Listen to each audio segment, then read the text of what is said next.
నమస్తే welcome to ANN special drive నేను Lakshmi Nag Narahar Sette BJP MP Etela Rajender Kaleshwaram commission విచారణ ముగిసింది. కాళేశ్వరం అవకతవకలపై సుమారు గంట పాటు కమిషన్ విచారించింది. ప్రాజెక్టు ఆర్థిక లావాదేవీలపై కమిషన్ పలు ప్రశ్నలు అడిగింది. కమిషన్కు పలు డాక్యుమెంట్లు సూత్రం ఈటెల అందించారు. గత ప్రభుత్వ ఆదేశాలతోనే నిధులు విడుదల చేశామని ఈటెల కమిషన్కు వివరించారు. కేబినెట్ నిర్ణయాల మేరకే నిధుల విడుదల చేశామని, సొంత నిర్ణయాలు తీసుకోలేదని తెలిపారు.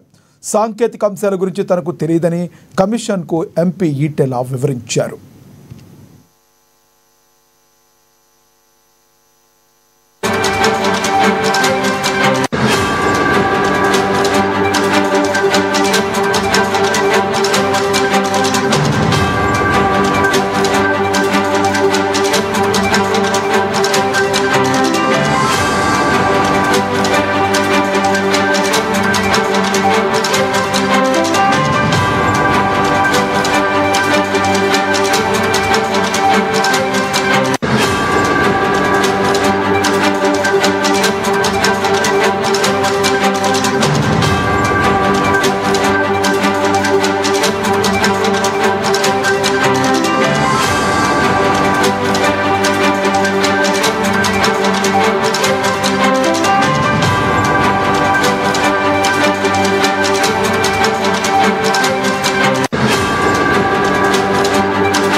కాళేశ్వరం కమిషన్ నోటీసులు ఇవ్వడంతో ఈటెల రాజేందర్ బీఆర్కేఆర్ భవన్లో విచారణకు హాజరయ్యారు.